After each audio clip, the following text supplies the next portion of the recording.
selaku Wapak Kurikulum, Ibu Lita selaku Wapak Siswaan, Pak Sunu sebagai Wapak Sarana, dan Bapak Ibu sekalian yang hadir pada Jumat ini. Izin Bapak Ibu, saya akan melakukan praktik baik yang mana memang ini juga perlu saya diseminasikan tentang yang pernah saya lakukan berkaitan kepada budaya positif, yang mudah-mudahan yang apa yang saya sampaikan tentang budaya positif ini juga bisa berdampak positif juga bagi buat kita dan juga buat sekolah, dan juga ini juga bersama dengan komunitas belajar di SMLB yaitu dalam Pencari Edukasi. Mudah-mudahan nanti sampai 1 jam kita akan diskusi Bapak Ibu tentang budaya positif. Mudah Bapak Ibu berkenan dan kita bisa diskusi secara interaktif. Untuk berikutnya, untuk mungkin ada arahan dan juga membuka kegiatan ini, Pak Agis dari Kurikulum untuk waktu dan tempat, Pak Agis dipersilakan.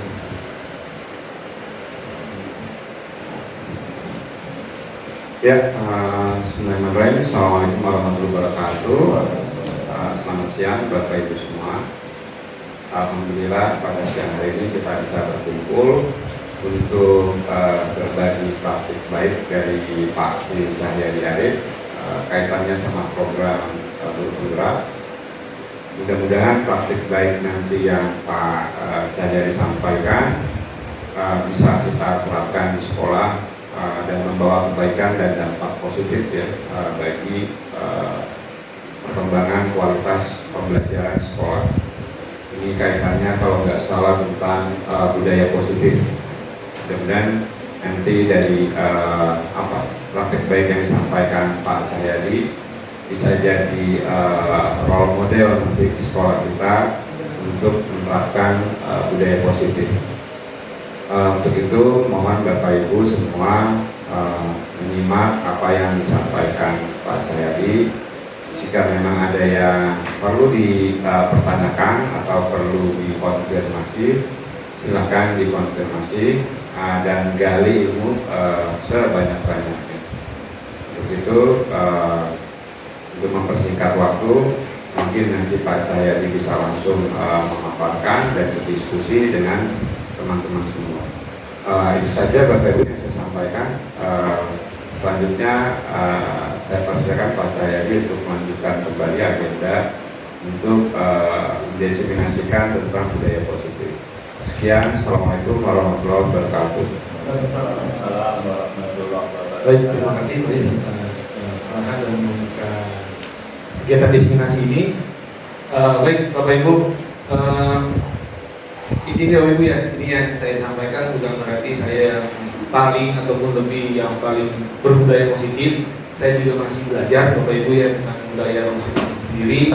Namun memang karena memang saya di dalam materi di Guru Penggerak ada tentang diseminasi terkait tentang budaya positif, memang banyak materinya dan juga di dalam aspek tersebut juga menurut saya itu sangat positif dan mudah-mudahan bisa diterapkan walaupun dengan anak keterbatasan.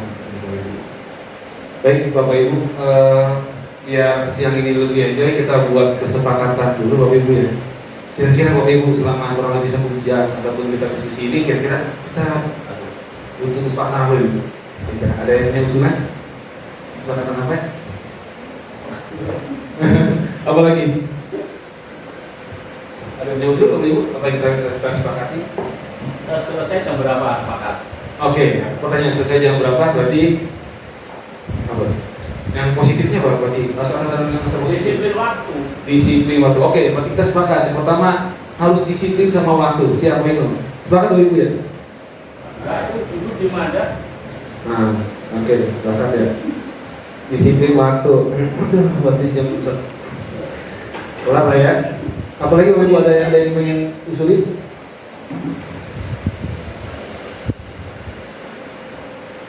Ada lagi? Disiplin ya.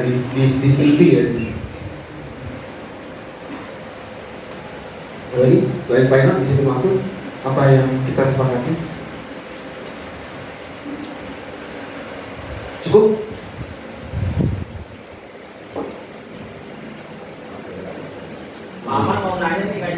Nah, Itu nanya. malu dia Oh, jangan malu. Oke, baik, no, berarti itu tidak malu. Jangan malu bertanya ya. Ya Pak. Kemarin. Ya Pak. Atau kata positifnya interaktif kita dulu ya. Oke, terima kasih Pak Nino. Nah, nanti kita sepakat ya bahwa jangan mau bertanya sama atau itu lebih interaktif, dan juga yang keduanya adalah disiplin waktu. Nah, ada lagi? Oke, kalau ada cukup ya. Berarti kita perlu banyak ya. Ini udah perlu pasang juga. Ya biar tiga aja lah memperhatikan narasumber doang. Memperhatikan kode. Kasihan orang istri di depan dicuekin. Lebih perhatian ya kita ya, menghargai dan memperhatikan ya, saling menghargai. Ini gimana ya?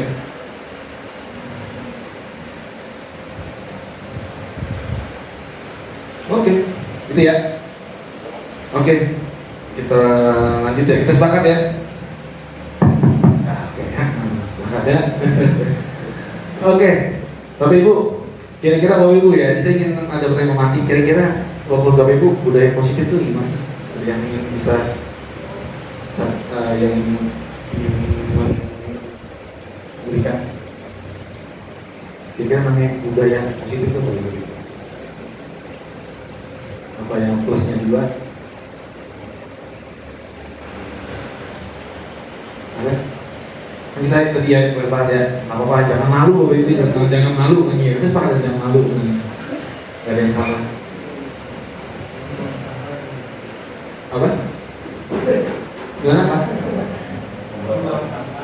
Budaya positif membuang sampah?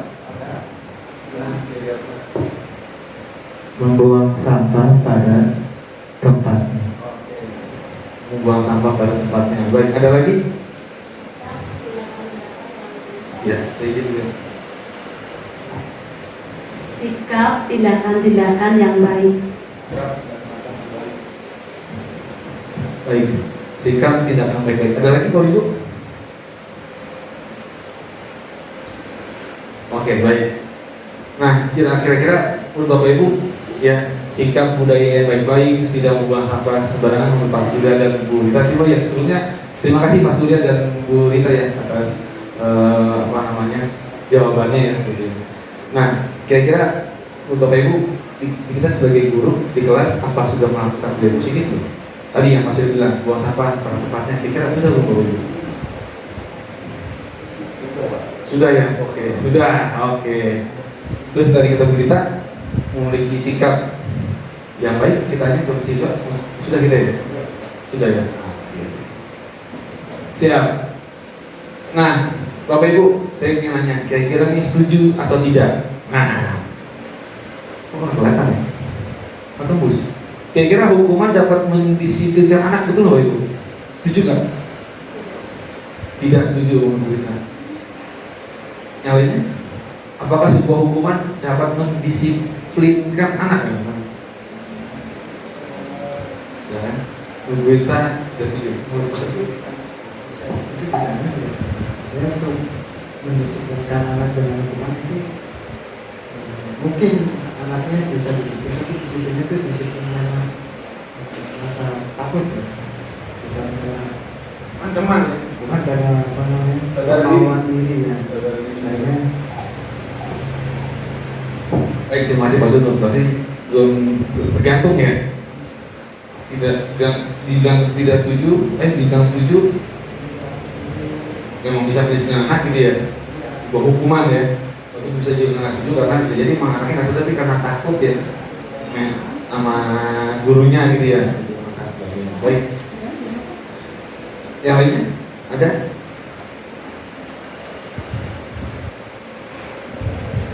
Oke, kalau ada ya. Kira-kira yang kedua, pemberian hukuman dengan hal yang positif nih, seperti ini. Membaca tadi yang Pak Surya sampaikan, membersihkan sekolah dapat meningkatkan disiplin anak. Jadi kita hukuman, ya udah kamu kalau kamu dalam terlambat udah bersihin.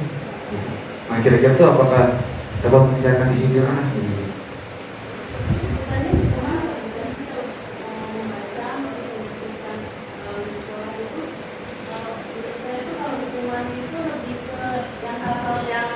negatif ya.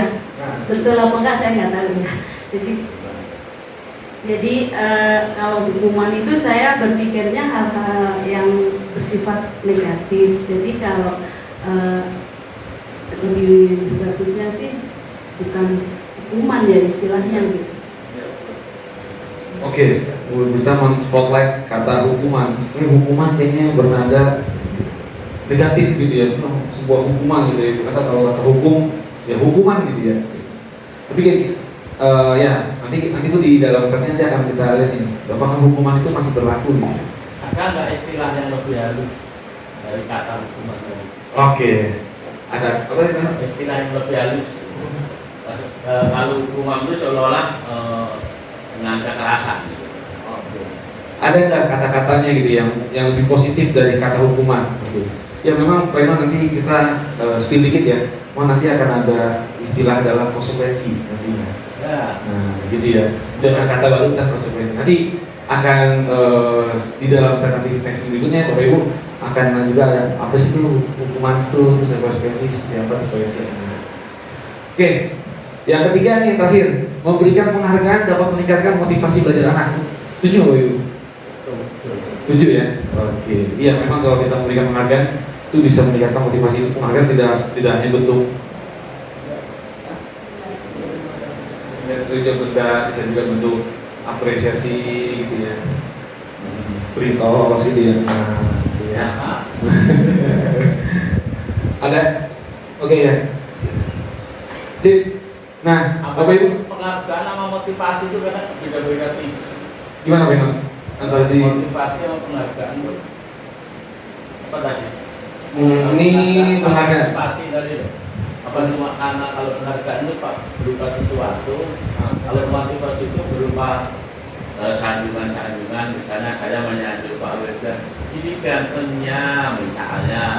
Tapi kalau berupa barang itu ini berupa orang lain. Wuih, ya. Waduh. Nah, tadi ya, ini banyak yang menarik nih ya, Bapak Ibu ya. Kira-kira tadi penghargaan itu apa benar penghargaan atau motivasi gitu ya? Ada yang ingin jawab Bapak Ibu? Mungkin dari pengen tahu kan? Nah, Nong ya Pak Ino ya. Ada kalanya Nong kita dalam bidang penghargaan itu ada motivasi dan tidak tadi bentuknya dengan tadi ya komen tadi seperti ya. Kalau penghargaan antara anak reguler sama anak ABK memang kadang-kadang beda. Seperti murid kita ada yang autis gitu ya, tidak boleh memakan sesuatu. Tapi karena dari pihak guru nggak tahu, misalnya kayak Pak Wildan itu kalau dikasih mie gitu terus jangka 2 jam ngamuk, kan kita nggak tahu seperti itu. Nah, ya itu namanya penghargaannya kadang-kadang. Ya, kalau kita yang nggak tahu bisa akibat yang kurang baik juga. Itu misalnya anak autis tidak boleh makan yang mengandung apa, misalnya mengandung bubuk, kita kan nggak tahu, dibelilah roti yang berbahan, nah seperti itu. Maksud kita mau ngasih penghargaan supaya nanti itu termotivasi, tapi habis itu jangka 2 jam tantrum atau ngamuk karena gara-gara itu makanan pantangan. Jadi setuju nggak? Motivasi sangat setuju. misalnya Pak Wildan itu dimotivasi terus nggak mandi 3 hari. Itu mah motivasi negatif. Iya, baik. Makasih ya, Pak Ino ya. Iya, memang untuk penghargaan bisa meningkatkan motivasi ya, tapi dia dengan bentuk penghargaan dan seterusnya. Tapi memang kita juga sebagai guru di bimbingan khusus harus perhatikan ya bentuk penghargaannya ya. Jangan sampai malah bentuk penghargaannya malah jadi masalah gitu ya. Malah jadi masalah ataupun jadi ketergantungan dan seterusnya gitu ya. Ada mengasih motivasi nggak mau berimprovisasi. Iya. Misalnya sebelah saya kanan saya ini kalau nggak dimotivasi kan di aja, nggak ada ide gitu. Anak terbiasa dikasih penghargaan atau motivasi. Nggak usah dengan begitu, biasa aja kali. Oke, baik. Terima kasih Bapak Ibu ya atas responnya. Dalam yang ini ada yang tadi ya, hukuman memang tidak setuju dia bahwa bisa menyusun anak. Tadi yang saya setuju ada namanya istilah konsekuensi ya. Baik, Bapak Ibu nih saya menarik dulu Bapak Ibu nih saya dapat di dalam memang kurikulum mereka ini memang ada kata filosofi dari Bapak pendidikan kita adalah Ki Hajar Dewantara, yang mana di dalam Ki Hajar Dewantara menyampaikan bahwa tujuan kita di dalam kuliah itu sebenarnya bukan apa ya namanya, menuntut, ya, tapi kita menuntun. Mungkin bahasa yang betul kan harus sesuai dengan kurikulum ini. Masalah Pak Media, ini ketua Kopel. Nah ini tidak selamanya menuntut, artinya kita bisa menuntut dalam arti yaitu Bapak Ibu, Ki Hajar Dewantara itu menegakkan bahwasanya anak-anak itu harus dengan kodratnya, sesuai dengan kodrat alam dan kodrat juga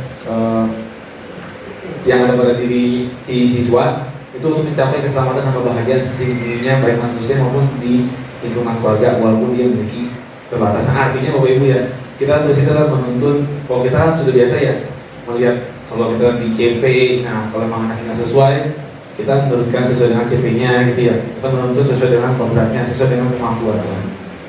Dan upaya itu untuk menunjukkan seorang pendidik kita harus nilai-nilai pada dirinya, menjalankan perannya menuntun agar proses tumbuh kembang anak melalui pengajaran yang tepat. Nah ini, itu ya, ini Ki Hajar Dewantara punya pemikiran demikian.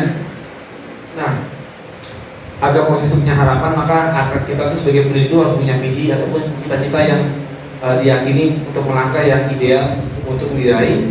Dan budaya positif ini Bapak Ibu bisa kita lakukan dan perlu banget dengan kolaborasi dengan semua pihak agar budaya ini yang positif ini tidak hanya untuk diri kita dan kelas kita, tapi juga buat lingkungan belajar di lingkungan sekolah maupun di rumah itu yang nyaman, aman dan juga menyenangkan.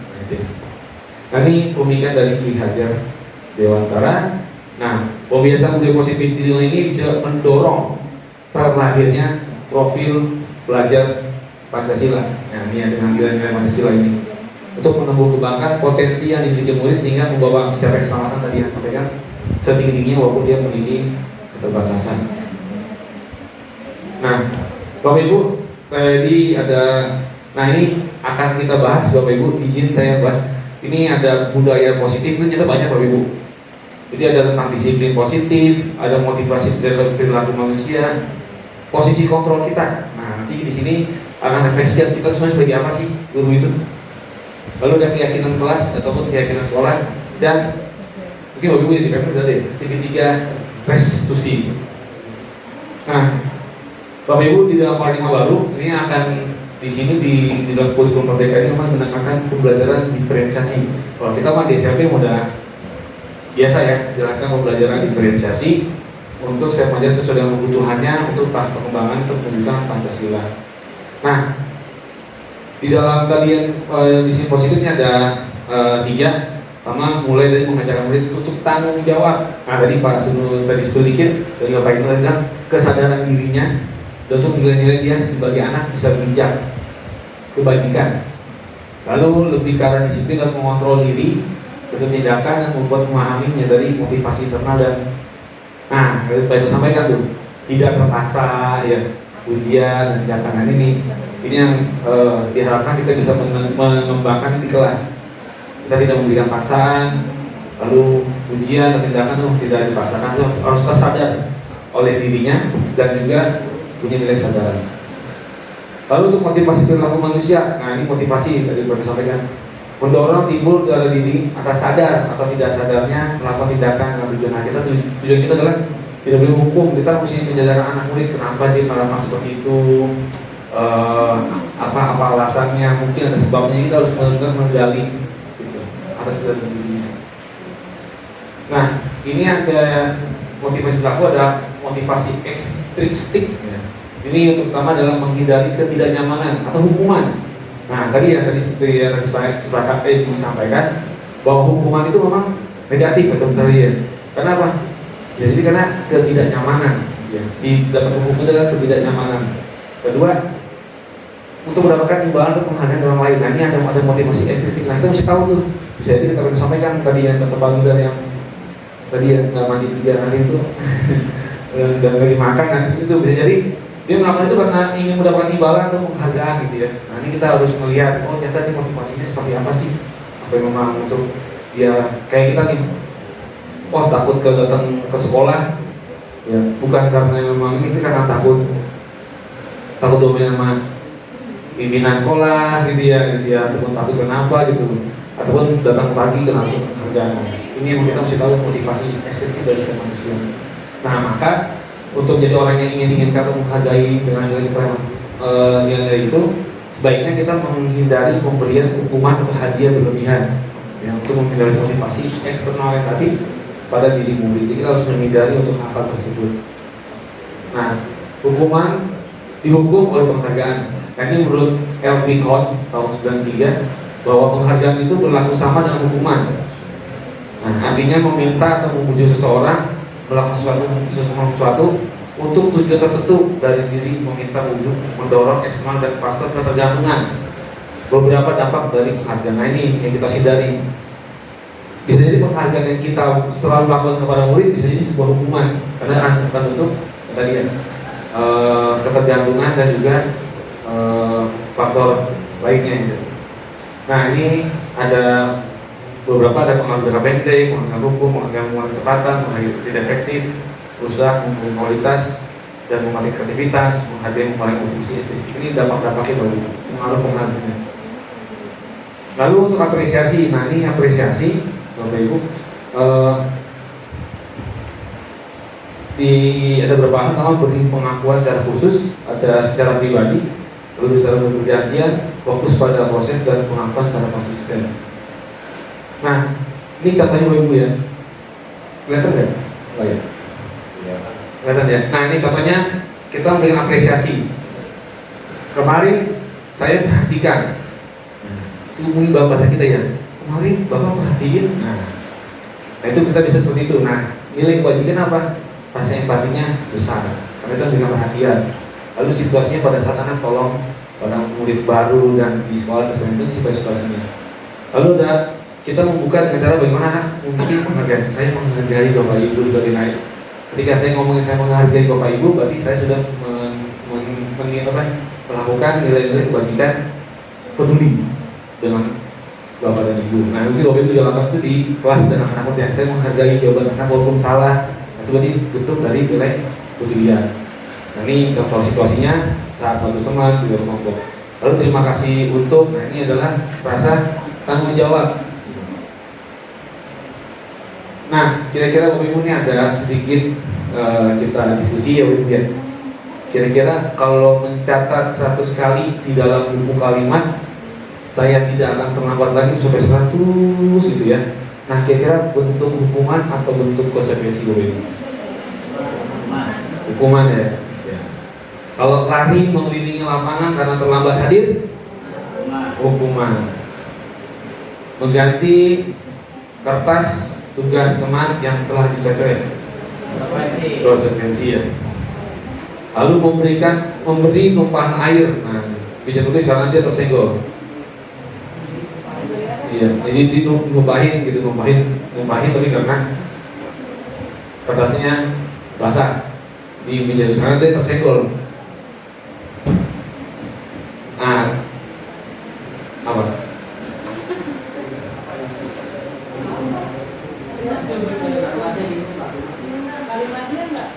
Tumpah ya. Iya, saya tumpahan air di meja itu karena tersenggol. Saya kayak dia memberikan hukuman. Kalau saya memberikan apa? Kita tegur dia, gitu ya, karena dia menyinggol tumpahan air. Saya kita nih meja kita ada tumpahan air itu dia tersenggol. Nah, kita memberikan itu, terus kita ganti lagi gitu. Kira-kira itu konsekuensi apa hukuman? Konsekuensi ya. Oke. Nah, terus murid disuruh untuk tidak mengenakan sepatu seharian karena dia salah pakai sepatu. Hukuman. Oke. Ya, masih Bapak Ibu ya. Nah, ini jawabannya. Jawaban ini nilai-nilai dari yang tadi saya di awal ya Pak Ibu tentang hukuman dan konsekuensi dari yang sampaikan. Nah, Bapak Ibu selama ini yang tadi itu hukuman itu adalah sesuatu yang menyakitkan harus terjadi, gitu ya. Begitu menyakitkan, maka kita harus ubah dengan kata konsekuensi, ya. Adalah yaitu ya sesuatu itu memang sudah terjadi, gitu ya. Jadi kalau kita punya kesalahan, kita memberikan konsekuensi adalah ya memang itu sudah terjadi.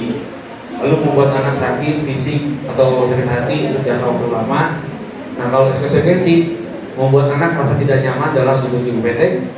Nah, kalau hukuman, anak bisa benci, disiplin, Tapi kalau kita memberikan konsekuensi dengan bahasa yang lebih positif, insya Allah nanti anak-anak akan lebih menghargai disiplin. Jadi pun paksaan bisa membuat dia tanggapan dan mendorong anak lebih sakit diri, mendorong anak lebih menyelesaikan konsep diri yang buruk, yang baik.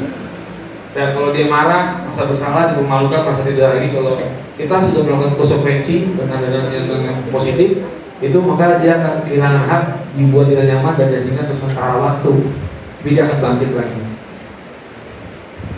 Nah ini identifikasinya Bapak Ibu ya. Nah apa yang kita lakukan ini restitusinya ya. Nah ketika sesuatu yang menyakitkan terjadi, konsekuensinya ya sesuatu harus terjadi.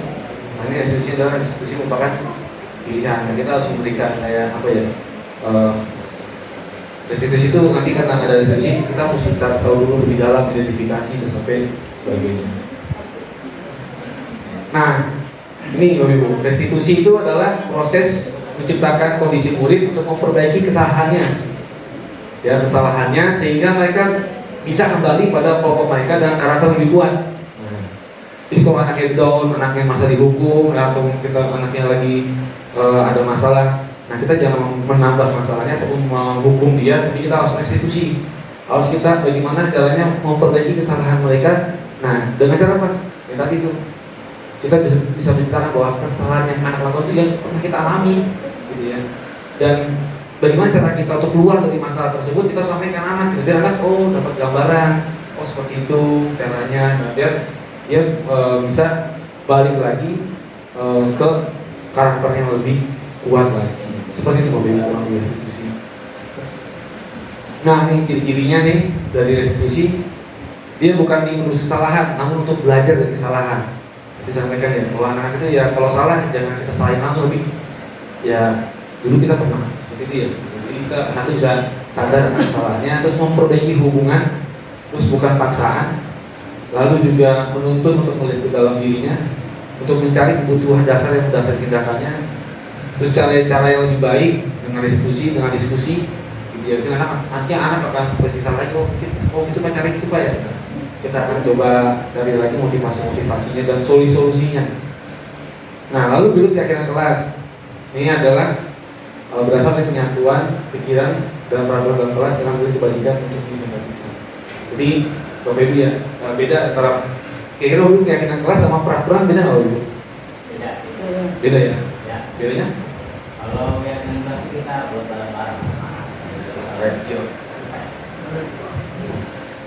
Ya, kalau menurut saya keyakinan kelas dengan peraturan kelas itu beda buat saya.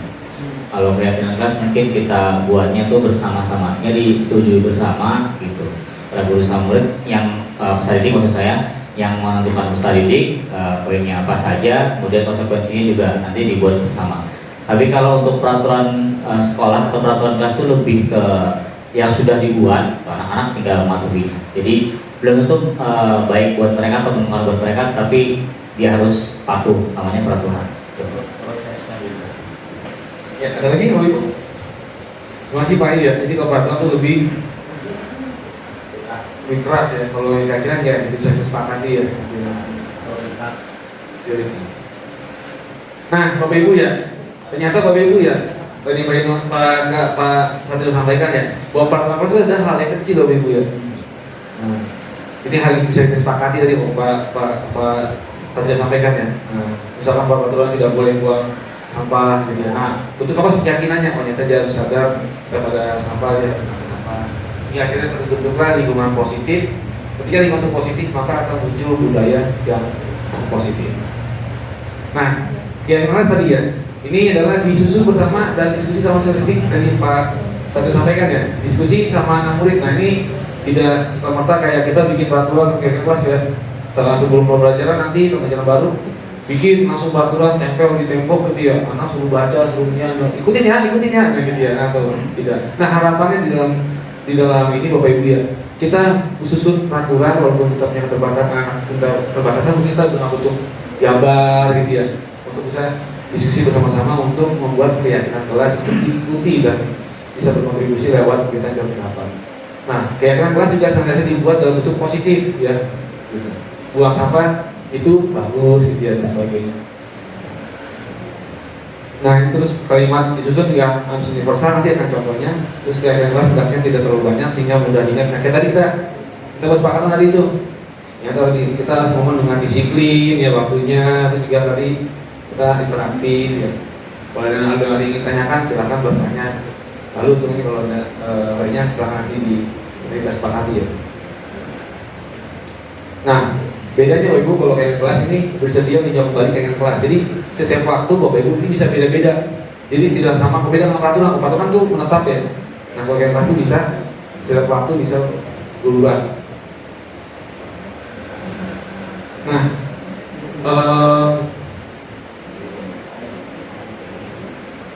oke.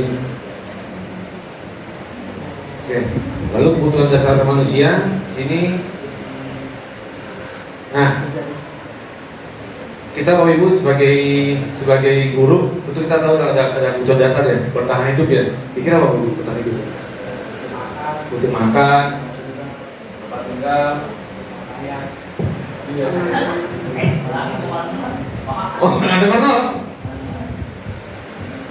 Dari kan dia.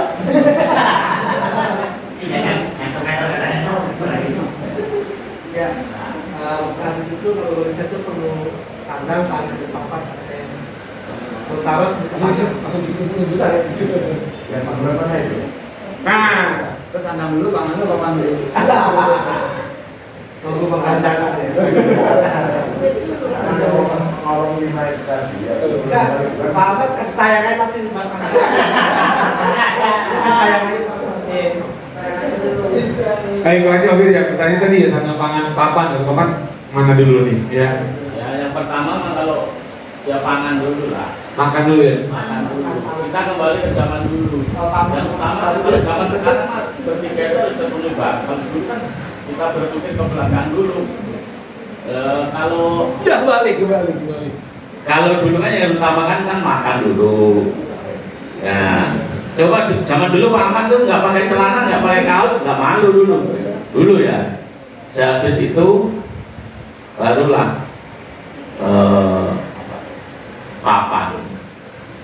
papan bukan berarti kayu yang dibelah tipis-tipis bukan. Nah, yang dulu tempat, makanya orang dulu tinggalnya di goa-goa. Ya, setelah itu beda-beda tipis antara papan sama sandang itu ya. Setelah itu seiring berkembangnya waktu, Pak Ahmad keluar malu pakai daun. Dan setelah dari gua kan, dari mau ketemu, misalnya mau ketemu gurita di Gunung Kidul tuh pakainya ya misalnya daun dulu pakai itu. Nggak tahu-tahu langsung sandang papan harus terpenuhi ya sekarang. Dilihat dari sejarahnya dulu kan begitu, kira-kira gitu loh Pak. Mau ngomong dia mau? Ya, Mama. Apa perlu banyak kasih sayang? Oke, kasih saya. Ya, benar Bu ya. Bahwa dasar manusia pertama adalah bertahan hidup ya. Tadi ya, sandang pangan papan ya. Ini mana dulu itu perkembangan ya. Akhirnya semuanya terpenuhi. Kalau dulu sejarahnya itu ya, mana dulu ya. Atas belah saya. Selama ini. Lalu ada kita butuh dasar, kita pasti butuh kasih sayang ya, dan rasa diterima. Apa Man?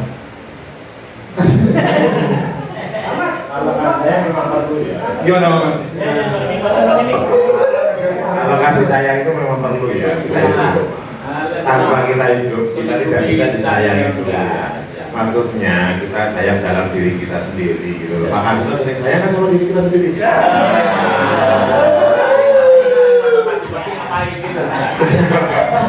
Contohnya sayang itu kan terhadap diri kita sendiri, jangan menyayangi orang lain dulu ya. Sebelum kita sayang diri sendiri. Ya men. Kalau nggak ada kasih sayang jangan terima kamu. Kita kayak Ustaz. Kalau kasih sayang itu bukan kampung. Aduh. Berarti harus kasih sayang itu pertama kita sayang diri kita sendiri banyak banget ya. Baru kita kasih sayang ke orang lain gitu ya. Itu sama rasa diterima baik. Iya, ini emang dua dasar ya sayang ya. Jadi kita dengan ada rasa sayang kita pasti juga ada tadi ya, ada motivasi, ada sebagainya gitu ya. Lalu ada penguasaan, ini kita untuk mengupdatekan kita, lalu kebebasan dan juga kita butuh juga seneng-seneng ya ibu ya. Udah nggak sabar tanggal 20.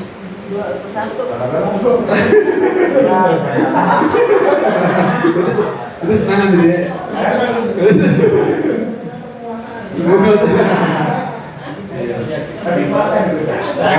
Mungkin itu karena itu untuk kasih sayang.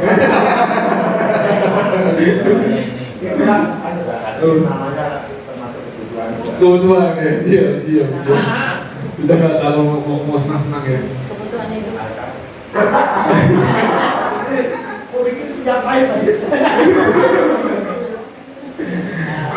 Baik Bapak Ibu ya, nah ini Bapak Ibu ya, bahwa kebutuhan dasar manusia ini diri kita juga perlu, nah maka kita juga perlu menumbuh kembangkan ini juga pada murid kita ya. Bagaimana dia bisa mamat nih, bisa mencintai dirinya, si anak itu bisa merasa kayak dia merasa dicintai, dia bisa mencintai dan juga merasa diterima, ya tidak dihukum dan juga dia bisa mengusahakan dengan kodratnya itu dia bisa bertahan hidup ya, sehingga menunjukkan kebersamaan ya.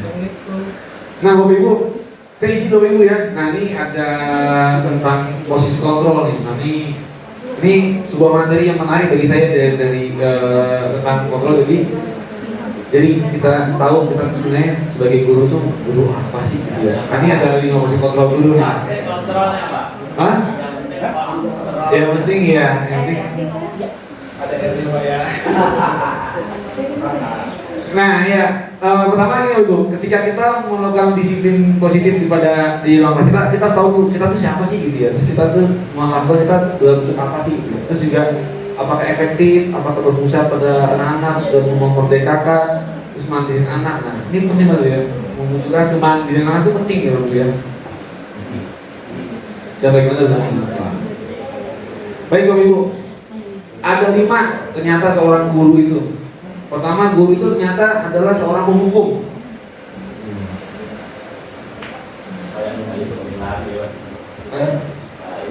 Ini ada katanya ya di sini ada guru itu emang demennya hukuman gitu ya. Dasar kamu nih. Nah itu kan posisi guru tuh. Nah, jadi dia posisi kontrol dia seorang penghukum. Lalu ada membuat masa bersalah. Nah, jadi itu guru yang namanya merasanya bersalah terus gitu dan sebagainya ya. Lalu ada juga guru yang menempatkan dirinya kepada murid adalah sebagai teman.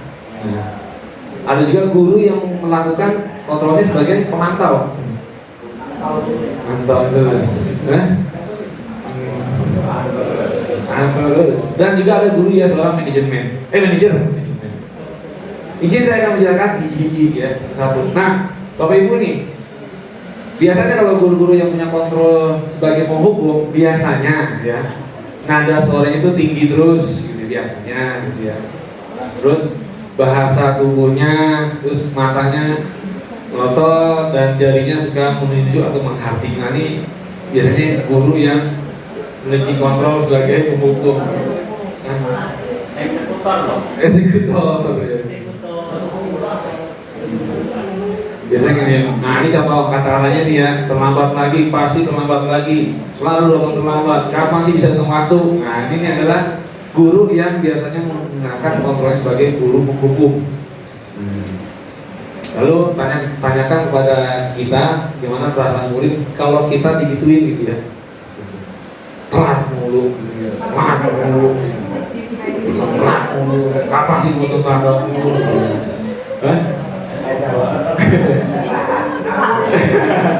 Pertama di sini ya, pasang dong, sama ya. Nah, ketika kita sebagai guru yang dengan penghukum, nah hasilnya apa? Murid itu diam-diam marah. Jadi orangnya temperamen, gitu ya. Karena dia ngeliat gurunya marah, oh berarti ini bagus nih begini nih gitu ya. Nah, jadi anakku jadi ikut marah, terus didendam, mungkin mau jadi agresif. Nah, bisa jadi kayak anaknya udah duduk terus akhirnya dia mengganggu dan seterusnya nih. Mungkin gitu Bapak ya. Nah, ini biasanya begitu. Ini adalah posisi guru yang penghukum. Nah, terus kalau buat rasa bersalah nih ada guru yang tipenya rasanya berbuatnya salah mulu gitu ya. Nah, itu pertama adalah nada suara itu keras, halus. ya, terus sedih ya, galau terus ya gitu ya, terus baca bukunya, terus dia merapat pada anak, terus dia sukanya ya, terus juga berkata kalau anak ingin bilang mamanya nah itu biasanya ancamannya adalah adik kamu ini bagaimana ya, kamu kan udah janji ibu tidak akan melambat lagi, kamu kenapa ya, karena selalu kecewain ibu, nah nih, karena ada kata-kata yang mengecewakan ibu benar kecewa sekali, nah itu adalah sifat adalah guru yang membuat masa bersalah. Nah, hasilnya kalau ibu guru yang masa bersalah itu telah mengecewakan ibu dan bapak guru, murid akan merasa menjadi orang gagal, jadi keikutan gagal juga, gitu ya. Dan merasa dia nggak sanggup membahagiakan orang lain. Kadang-kadang sikap ini lebih berbahaya dari sikap hukum karena emosinya itu tidak terluar, jadi dia tertanam. Nah, murid itu menahan perasaannya tidak seperti murid pada guru hukum, di mana guru ini merupakan amarah dan dengan cara negatif, tapi ini adalah dia tidak bisa memutus, bisa menyakitkan diri orang lain. Nah, lalu posisi guru berikutnya adalah sebagai teman, friend. Nah, ini biasanya ada suara ramah, orang yang bercanda gitu ya, terus juga akrab, terus merapat terus pada murid, terus senyum terus sama murid. Nah, ini guru-guru yang posisinya dia menempatkan sebagai teman. Paman.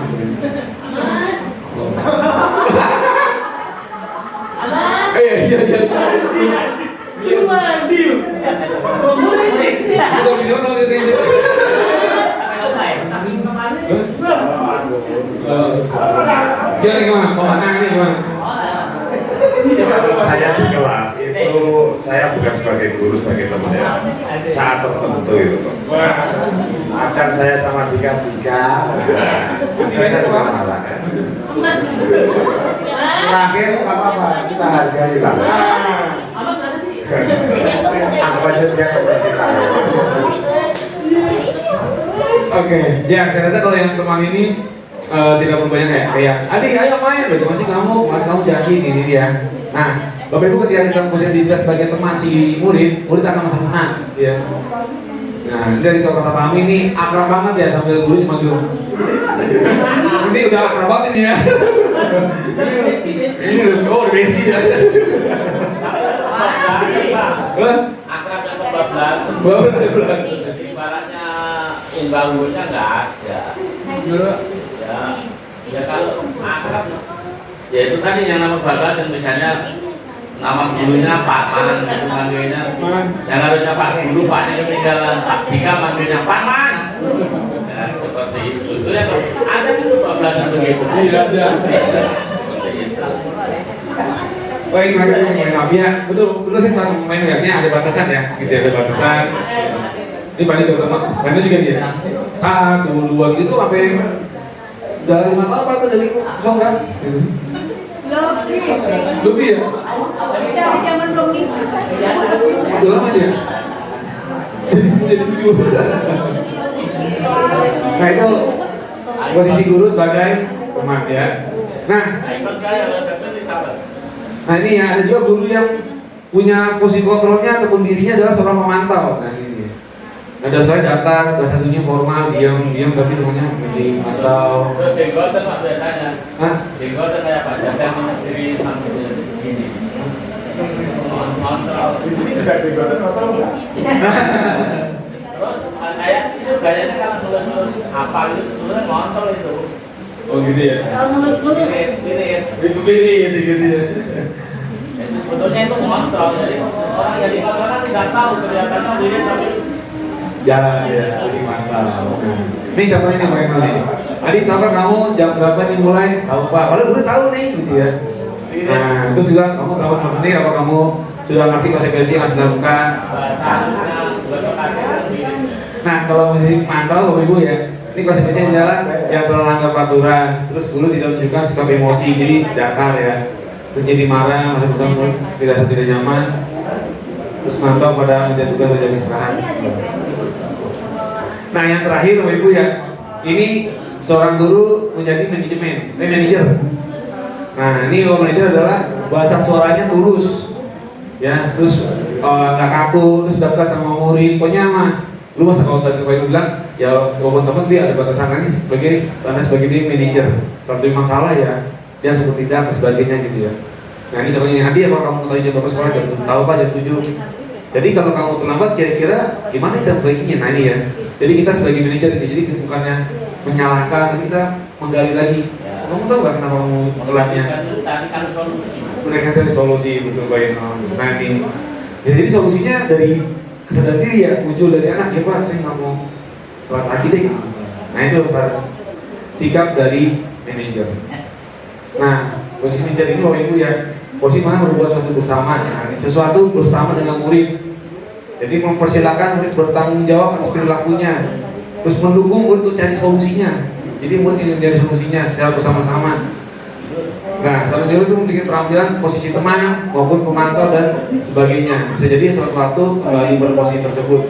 Bila kita menginginkan murid yang merdeka, maka ini yang paling pas.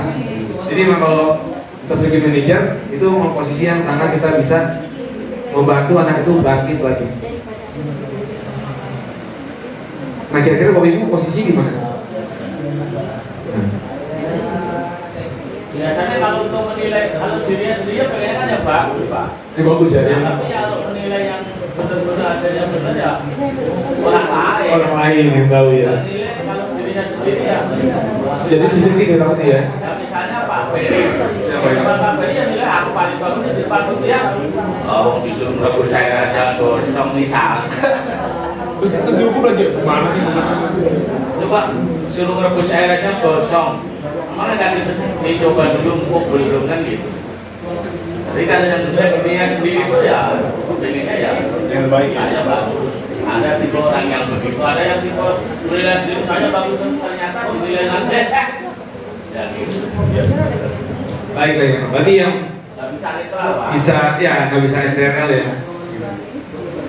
Ya baik Bapak Ibu ya. Nah ini Bapak Ibu ya yang tentang posisi kontrol guru dan tadi kalau kita sampaikan ya kita dia punya ya sebagai refleksi ya kita sebagai guru apa gitu ya sebagai refleksi dan dari keterangan ya bisa lihat orang lain ya kita sebagai apa dari posisi kontrol 5 kontrol ini gitu ya. Mudah-mudahan ya kita pasti dari kontrol ini pasti kita ya terbaik.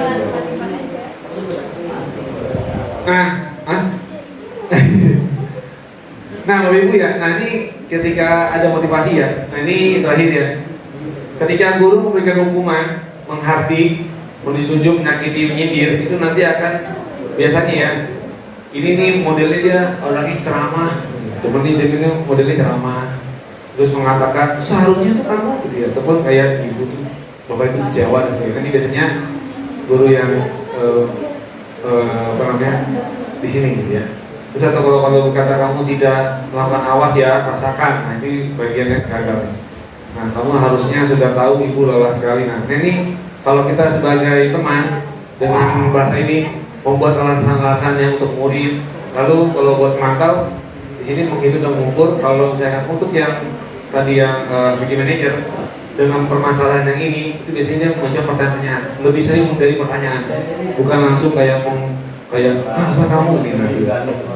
Nah ini yang biasanya dilakukan. Nah, kalau saya dari perkataan, ya, awas ya, ya, gitu. Kamu tidak tahu lakukan awas ya, rasakan. Nah, ini bisa guru-guru yang coba hukum. Kalau yang membuat rasa bersalah, kamu tuh harusnya sudah tahu, ibu tuh capek, atau enggak ngajak kamu stres nih, jangan mau nih. Nah, ini membuat rasa bersalah. Tapi kalau yang sebagai teman, ayolah. Kita demi ibu kita lakuin baik-baik lah gitu ya. Masa kamu nggak mau sih ingetin ibu? Nah ini biasanya orang guru yang tipenya teman. Tapi kalau tipe pemantau, apa ya peraturannya? Nah, kalau misalkan yang manajer, apa yang kamu yakini gitu ya? Misalnya kamu memperbaiki masalah kamu gitu ya. Nanti lebih menggali. Ini tiba-tiba kalau berkata, nah hasilnya kalau kita sebagai hukum, maka ya temennya adalah memberontak, terus teman nyalain orang lain, terus teman berbohong. Kalau yang masa bersalah temannya ya nyembunyiin ya, terus nyangkal berbohong. Kalau yang teman itu ketergantungan. Lalu kalau yang pemantau itu suka menyusahkan diri dan diawasin. Kalau yang ujian dia lebih kuat. Nah ini Bapak Ibu ya, identifikasinya nanti akan saya share juga. Nah kira-kira Ibu ya, ketika ini penghukum, pembuat masalah, pemantau dan manajernya nih ada satu LK bagus sebelum kita diakhiri. Kalau kata gini Bu, saya kecewa sekali dengan kamu. Nah, kira-kira tuh orang guru seperti apa itu? Hah? Sebuah masalah. Oke. Lalu kalau kamu tidak pernah benar melakuinya, itu apa? Hukum. Ayolah, lakuinlah dengan Bapak Ibu. Nah, apakah kamu mau mendapatkan stiker bintang hari ini? Mantap ya. Kita dulu ya. Tapi bisa langsung dari sebagai apa ya? Kamu selalu paling terakhir. Hah? Nah, ini Ibu ya. Nah, jawabannya. Ya, ketika kita membuat kecewa sekali nanti ya, membuat masa salah. Kalau kita ngomongin kamu tidak pernah benar melakukannya, kita sebagai orang penghukum. Kita ngomong ayolah, dari bener ya, sebagai teman. Nah, ketika ngomongin stiker, siapa yang mau dapat hari ini? Nah, kita sebagai pemantau. Jika kita sebagai manajer adalah, ayo gimana nih cara bisa masalah ini nih, ayo. Karena apa? Karena menggali ya. Manajer itu menggali. Kamu selalu paling terakhir, itu adalah ciri dari guru yang penghukum. Dan dia ini terakhir. Lalu, nah, lagi kita restitusi. Nah ini ya, Bapak Ibu dalam restitusi kita harus menstabilkan identitas. Lalu ada memvalidasi tindakan yang salah dan menanyakan keyakinan. Nah ini untuk menjalankan pemerintahan dengan kritis, mandiri dan tanggung jawab. Nah ini akan nanti di PPM juga tadi Pak Yudha ya melakukan restitusi ya. Nah ini kita lakukan nih restitusi. Ini ada 3 tahap ini memang nggak wajib harus mana yang lebih dulu ya, gitu ya. Tapi kita harus bagaimana menstabilkan dulu. Nah, apa itu menstabilkan? Ini ya, itu apa yang perbuatan anak salah itu kita langsung ya kamu lakukan itu salah. Ya Bapak juga pernah melakukan hal itu, gitu ya. Jadi kita menstabilkan ya bahwa kesalahan anak itu bukan berarti anak itu paling daripada alim. Dalam kondisi dan seperti tadi, Iya, betul. jadi anak pulang ya sudah kembali semula lagi dalam artian sudah tenang gitu. Oh iya, betul Pak Ino, lebih tenang dan sebagainya. Nah ini Bapak Ibu, jadi pertama kali kita ketika anak ada masalah, kita stabil dulu ya. Jangan kalau kita tadi ya udah hukum makin mentalnya makin wah sama gitu, mabok kabur gitu ya. Mau lagi. Itu ya. Nah nih, pertama kali kita makanya stabil ya. Apa itu anak yang gagal, salah orang lain sukses, terus melanggar, dan kita juga kasih contoh buat kita enggak ada yang lebih sukses lagi, bisa kok gini-gini, jadi bisa keluar dari kesalahan itu ya. Nah ini karakternya bisa Bu. Pertama, berbuat salah itu tidak apa-apa karena kamu masih belajar dan seterusnya. Kedua, kita bisa kita sampaikan bahwa tidak ada manusia yang sempurna, bahwa manusia semua pasti punya salah. Terus ini yang tadi saya sampaikan, kita pun pernah melakukan, saya juga pernah melakukan hal itu, jadi ya seperti ini gitu ya. Dan kita bisa katakan kita bisa selesai dulu masalah ini. Nah terus atau kita bisa kan, Bapak nggak mau tahu siapa yang salah, yang penting kita cari tahu bagaimana solusinya nih sama-sama. Misalkan ini permasalahan yang melebihi dari 1 ataupun 2 anak ya, ataupun lebih dari 2 anak. Nah lalu kamu telah merasakan begitu, kamu sudah menjadi teman yang baik buat diri kamu sendiri. Nah, setelah kita menstabilkan identitas Bapak Ibu, yang kita lakukan adalah memvalidasi tindakan salah. Apa validasi?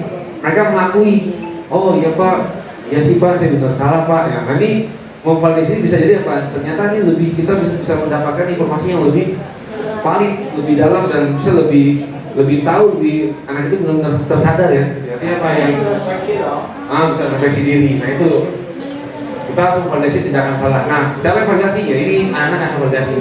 Contoh misalkan, kamu pasti punya alasan, kenapa sih kamu ngelakuin terlambat? Iya Pak, karena semalam saya bangunnya, malam begadang, ataupun ternyata dia mendengarkan orang tuanya, anaknya yang salah, ternyata karena orang tuanya berantem, akhirnya dia nggak bisa tidur. Ini bukan salahnya dia untuk tidak bisa tidur ya. Jadi hal itu kita harus melakukan validasi, mendalami lagi. Lalu baru terakhir adalah kita menyanyi keyakinan. Apa kira-kira yang dia akan lakukan dari yang tadi di awal tadi dilakukan?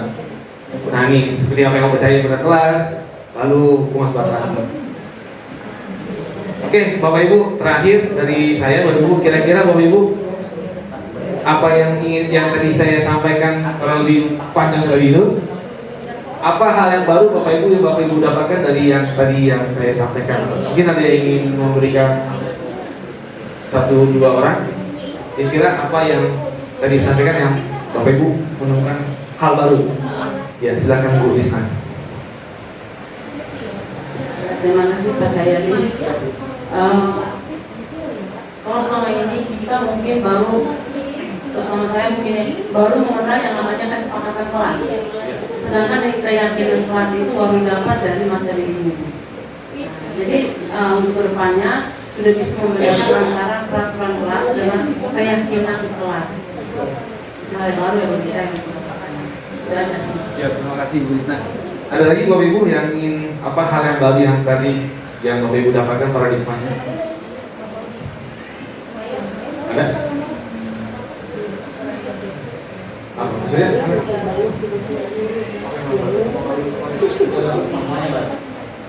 Yang baru saya tahu itu ada tadi ada karakter guru-guru ya, bahwa guru itu bisa berteman, bisa siapa lagi? Bisa menghukum, ada yang menghukum, ya. Ternyata banyak karakternya. Sering sedang. Terima kasih. Baik ya Bapak Ibu ya. Oke Bapak Ibu ya, pertama-tama saya ucapkan terima kasih Bapak Ibu ya yang sudah kita berdiskusi bersama-sama. Nih khusus nanti mungkin Pak Bedi akan berikan tutur kata ya dari Pak Ngobrol ya. Terima kasih banyak Bapak Ibu ya. Yang mudah-mudahan yang tadi yang Pak Surya dan Bu Risna tadi sampaikan yang hal-hal baru ini, mudah-mudahan Bapak Ibu ya apa yang saya sampaikan benar-benar bertindak positif dan kita bisa melakukan budaya positif di kelas kita. Tadi yang Bapak sampaikan kita berkeyakinan kelas, tadi bahkan anak-anak lagi untuk berpendapat dan seterusnya dengan karakteristik dia. Dan mudah-mudahan posisi guru yang tadi mengontrol ini itu ya kalau memang ya diri saya pun juga perlu terus berlatih diri yang jauh lebih baik lagi. Mudah-mudahan kita bisa jauh lebih baik lagi. Sekali lagi saya ucapkan terima kasih banyak Bapak Ibu. Tepuk tangan untuk kita semua Bapak Ibu. Terima kasih banyak. Saya mungkin tadi ada Pak Ketua Rombel, mungkin tadinya mungkin bisa ada yang disampaikan Pak.